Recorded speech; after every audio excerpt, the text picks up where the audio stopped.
अक्सर लोगों को शादी के बाद 1 या 2 ही साल में बच्चा हो जाता है। लेकिन मेरी शादी को 7 साल हो गए थे और मुझे अभी तक एक बच्चे की खुशी नहीं मिली थी। ऐसा नहीं है कि मैंने इलाज नहीं किया, इसके लिए कोशिश नहीं की। शहर का या दूर दराज का कोई भी डॉक्टर, वेद, हकीम ऐसा नहीं था जिसे मैंने ना दिखाया हो। जिसने जहाँ बताया वहाँ जाकर मैंने इलाज किया। जिसने जैसा बताया मैंने वैसा ही किया। मैंने हर कोशिश की, लेकिन फिर भी कुछ हासिल नहीं हुआ। घरेलू टोटका से लेकर बड़े से बड़ा अस्पताल, एक एक करके सब कुछ ट्राई किया, लेकिन उसके बाद भी मुझे निराशा ही हाथ लगी। हर एक अस्पताल का चक्कर काटा। किसी ने मजार बताया, वहाँ गई। किसी ने दरगाह बताया तो मैं दरगाह गई। किसी ने मंदिर कहा तो मैं मंदिर गई, लेकिन फिर भी मुझे बच्चे की खुशी नहीं मिली। बच्चे के लिए मैं कुछ भी करने को तैयार थी। किसी बात की कोई कमी नहीं थी। सब यही कहते थे कि जब ऊपर वाले का मर्जी होगा तो बच्चा हो जाएगा, लेकिन अभी तक हमें बच्चे की खुशी नहीं मिली। मेरे घर में सास ससुर कोई भी नहीं था, बस एक पति था और एक छोटा देवर था।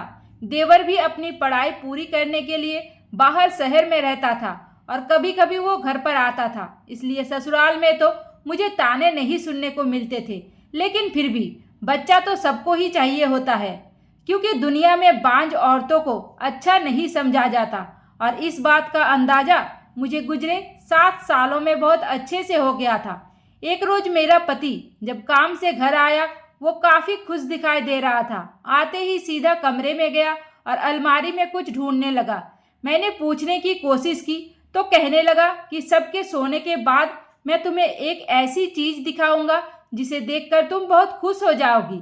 उस दिन घर में कुछ मेहमान भी थे, क्योंकि मेरा देवर अपनी पढ़ाई पूरी करके घर आ चुका था और इस खुशी में हमने घर में एक छोटा सा प्रोग्राम रखा था और सारे मेहमान इसलिए हमारे घर पर आए हुए थे।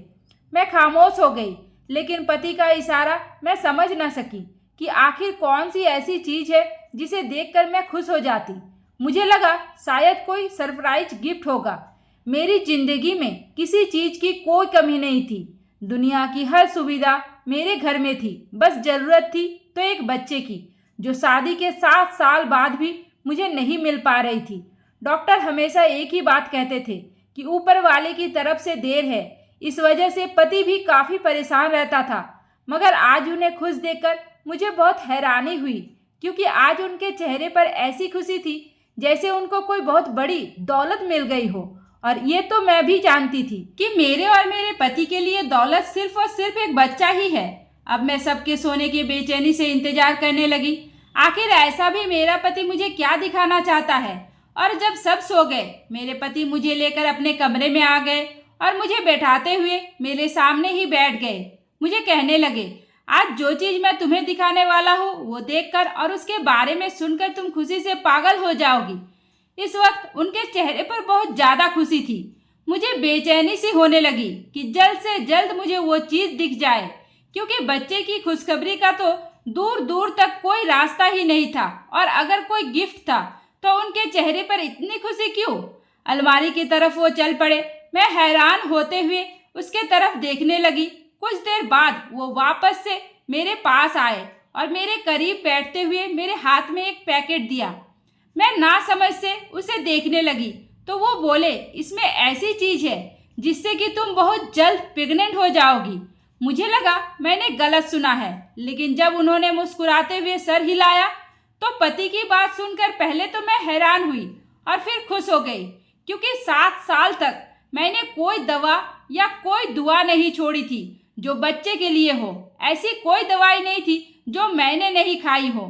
मुझे लगा शायद ये भी कोई दवाई ही लेकर आए हैं जिसके इस्तेमाल से हमें बच्चा मिल सकता है। खुशी के मारे मेरी आंखों में आंसू आ गए, क्योंकि इस बार मेरे पति के लहजे में बहुत कॉन्फिडेंस था और उसकी वजह से मुझे भी यकीन हो गया कि शायद ये दवाई असर करेगी। मैंने बेसब्री से उस पैकेट को खोला, मगर उसमें मौजूद चीज़ को देखकर मैं एक पल के लिए हैरान हो गई और फिर मैंने हैरत से राजीव की ओर देखा और उनसे पूछा, ये क्या मजाक है? मुझे लगा शायद राजीव ने मेरे साथ कोई मजाक किया था, क्योंकि ऐसा तो सिर्फ मजाक ही हो सकता है। कुछ पल पहले मिली खुशी अफसोस में बदल गई थी। अगर ये मजाक था तो निहायत ही बहुत बड़ा मजाक था। मैं बच्चे के मामले में बेहद ही सेंसिटिव थी, क्योंकि इन 7 सालों में मैंने लोगों के मुंह से बहुत कुछ सुना था। कोई कहता था कि तुम बांझ हो और इसी वजह से नई शादीशुदा औरतें या फिर प्रेग्नेंट औरतें मेरे साये से भी दूर रहती थी, जैसे मैं कोई अछूत हूँ या फिर बच्चा ना होने में मेरा कोई अपना स्वार्थ है। और मैं किसी फंक्शन में चली जाती और किसी बच्चे को अचानक से मुझे प्यार आने लगता और मैं उनसे प्यार करने लगती, तो उनकी माँ फौरन मेरे हाथ से उसे ऐसे छीन कर ले जाती जैसे मैं कोई चुड़ैल हूँ और उसके बच्चे को खा जाऊंगी। मैं बस अपने बच्चे को सीने से लगाकर अपने इस एहसास को पूरा करना चाहती थी। लोगों ने तो जो किया सो किया था, लेकिन राजीव, उसने तो आज तक मेरा साथ दिया था, कभी मुझे बांझ होने का ताना तक नहीं दिया था, दूसरी शादी की धमकी भी नहीं दी थी, बल्कि वो तो हर जगह मेरी ढाल बनकर जाता था। मुझे बस एक राजीव पर ही तो भरोसा था, जो आज टूट चुका था। मेरी आंखों से आंसू बहने लगे। वो मुझे यूं अपनी तरफ देखकर बोला, ये वही चीज है जो तुम्हें प्रेग्नेंट करेगी। मैंने एक बार फिर उस पैकेट में रखे हुए कपड़े पर ध्यान दिया और उसे खोलकर देखने लगी। वो काले रंग का एक कपड़ा था, इसके अलावा इस पैकेट में और कुछ भी नहीं था। मेरा दिल बुरी तरह से बुझ गया और मुझे लगा कि बस आज राजीव ने भी मर्द होने का सबूत दे ही दिया। शायद ये भी मेरे बांझ होने का मजाक बना रहे हैं। राजीव ने मेरे हाथ से कपड़ा लेकर कहा कि ये वही चीज है जो तुम्हें प्रेग्नेंट कर सकती है। इसे खास तरीके से जड़ी बूटियां का रस डालकर तैयार किया गया है और अगर कोई भी बांझ औरत इसे गीला करके अपने पेट पर रखकर सो जाए तो वो प्रेग्नेंट हो जाती है। बस तुम इसे गीला करके रखो और खामोशी से लेट जाओ ताकि ये अपना असर दिखा सके। मैंने कहा, बस भी करो अब। सब लोगों ने अब तक क्या मेरा कम मजाक बनाया था जो तुम अब मेरा मजाक बनाना चाहते हो? मेरी बात सुनकर वो कहने लगा कि मैं सच कह रहा हूँ, लेकिन राजीव की ऐसी बात का मुझे किसी भी तरीके से यकीन नहीं हो रहा था। आखिर कोई एक काला कपड़ा किसी औरत को प्रेग्नेंट कैसे कर सकता है? मगर मैं अपने पति राजीव की मर्जी के आगे मजबूर थी, क्योंकि उनकी जिद जहाँ इतना कुछ आजमाया है, इतने डॉक्टर, हकीम, पीर, फकीर सबको आजमा कर देख चुका है, एक दफ़ा इस कपड़े को भी ट्राई करके देखना चाहिए। राजीव ने मुझे इसके इस्तेमाल करने का तरीका बताया और हर हाल में करने को कहा। यह सुनकर मैं भी जल्दी से राजी हो गई। तभी राजीव की कॉल आई और वो फ़ोन पर बात करते हुए वहाँ से बाहर चले गए। मुझे तो 100% यकीन था कि मैं इस कपड़े से कभी भी प्रेग्नेंट नहीं हो सकती। आखिर मैं एक पढ़ी लिखी लड़की थी जिसका ऐसे फिजूल की बातों पर यकीन करना भी बेवकूफ़ी थी। मगर पति को नाराज नहीं करना चाहती थी, क्योंकि वही तो एक थे जो मेरे हर सुख दुख के साथी थे। वो नाराज हो जाते तो शायद इस दुनिया में मेरा जिंदा रहना भी मुश्किल हो जाता। इसलिए मैंने कपड़ा गीला किया और अपने पेट पर रखकर लेट गई। पहले तो मुझे ऐसा लगा कि कपड़ा मेरे अंदर धंसा जा रहा है, तो खौफ के मारे मुझे अजीब सा लगने लगा, कहीं सचमुच में इस कपड़े में कुछ खास तो नहीं है। लेकिन मुझे लगा कि मैं कुछ ज्यादा ही सोच रही हूँ, ये सिर्फ एक कपड़ा ही तो है। लेकिन जल्द ही मेरा पूरा जिस्म पसीने से भीग गया। मुझे नींद आ रही थी और ना जाने कब मेरी आंख लग गई और मैं सो गई। सुबह जब आंख खुली तो मेरे पेट पर कपड़ा मौजूद नहीं था। मेरे पूरे जिस्म में अजीब सा दर्द हो रहा था, मेरा पूरा शरीर कांप रहा था। जब मैंने आंखें पूरी तरह से खोल कर देखा तो सामने सोफे के पास मेरा 18 साल का देवर इस कपड़े को हाथ में पकड़ कर रखा था। मुझे जागता हुआ देखकर उसके चेहरे पर सिकन छा गई। फिर वो बोला, भाभी, मैं आपको ही जगाने आया था। भाई तो कब का ऑफिस जा चुके हैं, बाकी घर में जो मेहमान हैं वो भी उठ चुके हैं और सब आपका इंतजार कर रहे हैं। वो घबराया हुआ कह रहा था। इससे पहले देवर कभी भी ऐसे मेरे कमरे में नहीं आया था। मैंने देवर की बात सुनी और फिर भारी कदमों से बाहर उठकर चली गई। मुझे अजीब सी बेचैनी ने जकड़ लिया था। किसी काम में दिल नहीं लग रहा था, बस हर वक्त सर भारी सा लगने लगा। 2 दिन ही गुजरे थे कि मेरी तबीयत खराब होने लगी और फिर शाम को जब राजीव घर आए तो उनके साथ मैं डॉक्टर के पास चली गई। डॉक्टर ने मुझे एडमिट कर लिया। रात को मुझे नींद की दवाइयाँ देकर नींद में रखा गया। मेरे बहुत सारे टेस्ट भी कराए गए। हालांकि मुझे कोई ऐसी बीमारी नहीं थी कि मुझे एडमिट करना पड़े। मुझे हैरानी तब हुई जब अगले दिन मेरी रिपोर्ट देखकर डॉक्टर ने मुस्कुराते हुए कहा, ऐसे हालात में ये सब कुछ नॉर्मल है। अब माँ बनने वाली है। मुझे लगा शायद मैंने कुछ गलत सुना है। एक कपड़े में ऐसा कौन सा जादू था कि मैं 2 ही दिन में प्रेग्नेंट हो गई। और ये सुनकर मैं भी बहुत खुश थी, मगर मुझे यकीन नहीं आ रहा था कि आखिर ये हुआ कैसे।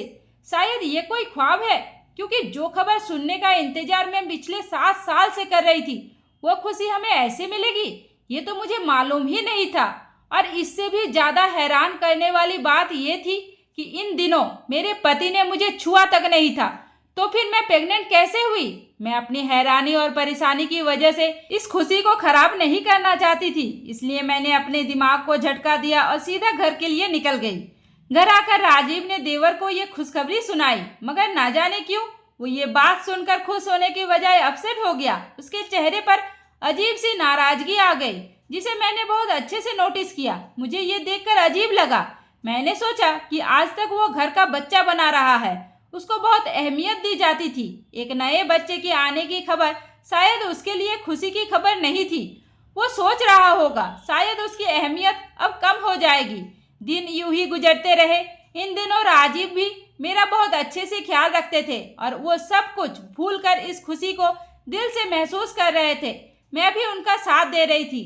धीरे धीरे मुझे कहीं से अब्बा सुनने को मिली, जिसे जानकर मैं थोड़ी हैरान भी हुई कि ऐसे काले कपड़े से सिर्फ मैं ही नहीं बल्कि अब तक 50 औरतें प्रेग्नेंट हो चुकी थी, जिसमें मैं भी शामिल थी।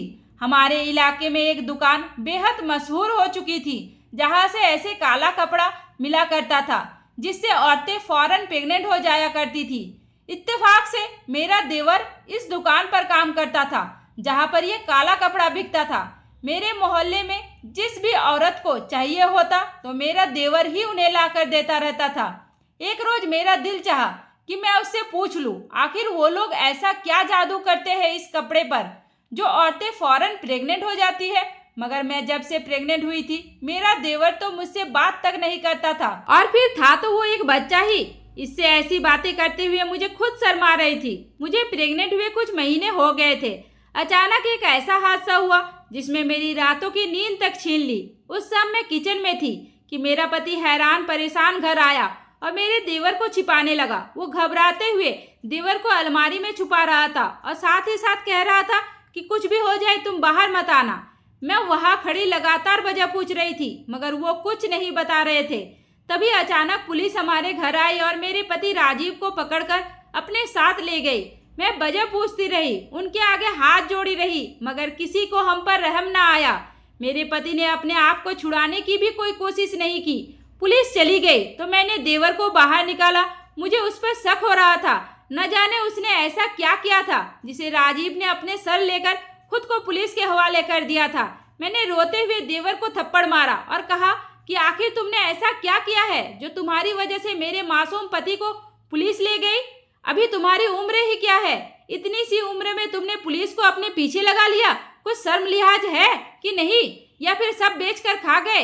देवर मुझे खूंखार नजरों से देखने लगा और फिर गुस्से में बोला, जाकर अपने पति से ही पूछ लो कि मैंने क्या किया है, या फिर सब कुछ उन्होंने ही किया है। मैं तुम्हारे किसी सवाल का जवाब नहीं दे सकता और मेरे मुंह मत लग। अपने काम से काम रखो। ऐसे कभी नहीं था, मानो मुझे मार ही डालेगा उसने। कभी मुझसे इस तरह बात तक नहीं की थी। न जाने कौन सा गलत काम करने में लग गया था जिसकी वजह से उसका लहजा और तमीज सारी खत्म हो गई थी। मुझ पर तो कयामत टूट पड़ी थी। हर हाल में मैं अपने पति को वापस लाना चाहती थी। अगले दिन मुझे जो खबर सुनने को मिली उसे सुनकर तो मैं सांस लेना ही भूल गई। उस काले कपड़े की दुकान पर काम करने वाले लोगों को पुलिस गिरफ्तार कर रही थी, क्योंकि वो दुकानदार कपड़े में बेहोशी की दवाई मिलाता था। इस कपड़े को गीला करने से औरत बेहोश हो जाया करती थी। फिर उसके साथ न जाने ऐसा क्या होता था कि वो कुछ ही दिनों में प्रेग्नेंट हो जाती थी। दिमाग सोच सोच कर फटने लगा था। मुझे मेरे देवर पर शक हुआ। राजीव ने बताया था कि दुकान पर सिर्फ 2 ही लोग काम करते थे, एक मालिक और दूसरा मेरा देवर। जिसे मैं मासूम बच्चा समझ रही थी वो उन औरतों के साथ।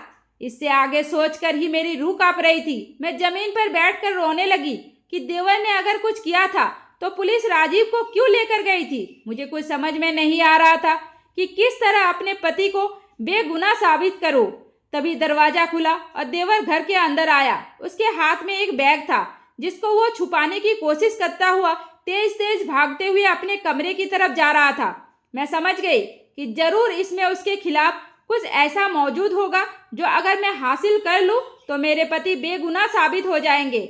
मैं उसके कमरे की खिड़की की तरफ आ गई। थोड़ी सी खिड़की खोल कर देखा तो मेरे देवर वो अलमारी में छुपा रहा था। उसने अलमारी बंद कर दी और उसे लॉक करके चाबी एक दराज में रख दी।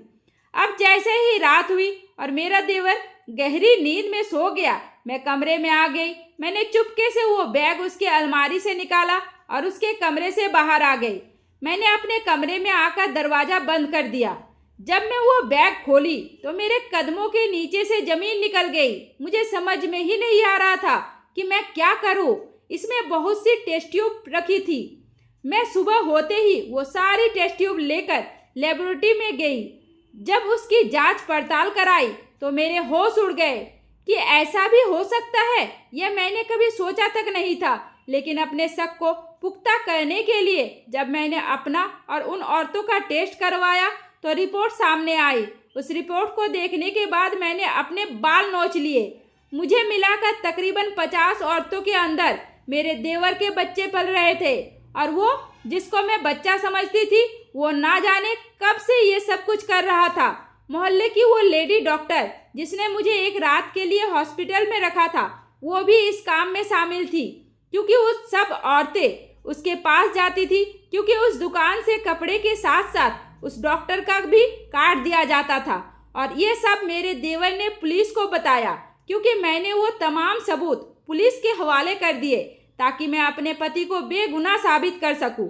मुझे अफसोस उस वक्त हुआ जब मुझे पता चला कि मेरा पति भी इस काम में मिला हुआ था।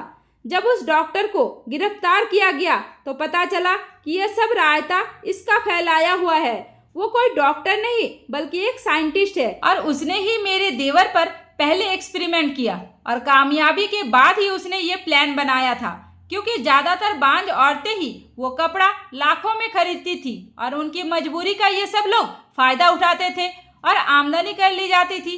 इनका तरीका यह था कि औरतों को कपड़े से बेहोश किया जाता था और ऐसी दवा उन्हें सुंघाई जाती जिससे उन्हें चक्कर आते, तबीयत खराब होने लगती। ऐसे तमाम दवाएं उस कपड़े पर लगाई जाती थी और जब वो लेडी डॉक्टर के पास जाते तो वो एक रात में हॉस्पिटल में एडमिट करके टेस्ट ट्यूब बेबी का काम करती और अगली सुबह ही रिपोर्ट में वही दिखा देती कि आप प्रेग्नेंट हो चुकी है। हम बेवकूफ बच्चे को तरसते हुए औरतें इस कपड़े को करामती कपड़ा समझ बैठी थी और खुद को बर्बाद कर लिया करती थी।